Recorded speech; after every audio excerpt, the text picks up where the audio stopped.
తెలంగాణ రాష్ట్రంలో ఈ కాంగ్రెస్ ప్రభుత్వం అధికారంలోకి వచ్చి 18 నెలలు అవుతున్నా మా సర్పంచుల పెండింగ్ బిల్లులు చెల్లించకుండా ఒక రేవంత్ రెడ్డి ప్రభుత్వం ఒక కక్ష సాధింపు చర్యకు పాల్పడడం వల్ల నిన్న జగిత్యాల జిల్లా అదేవిధంగా గొల్లపల్లి మండలానికి చెందిన అది బీపీ రాజ్ గ్రామానికి చెందిన దాసరి శంకరయ్య ఆత్మహత్య చేసుకున్నాడు.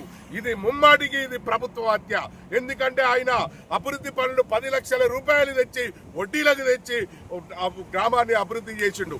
వారి వడ్డీలకు డబ్బులు ఇచ్చిన వారితో వేధింపులకు గురై ఆయన సూసైడ్ చేసుకున్నాడు. కాబట్టి ఇది ముమ్మాటికి ఇది ప్రభుత్వ హత్య.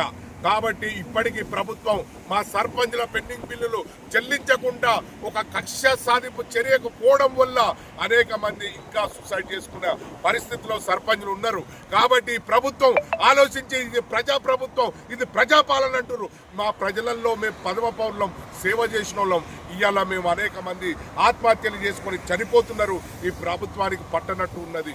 కాబట్టి ఇప్పటికైనా మా పెండింగ్ బిల్లులు చెల్లించే విధంగా అన్ని అఖిలపక్ష రాజకీయ పార్టీ నాయకులు ఈ ప్రభుత్వం పైన ఒత్తిడి తేవాలని మా తెలంగాణ సర్పంచుల సంఘం జాయింట్ యాక్షన్ పక్షాన అందరినీ కోరుతున్నాం.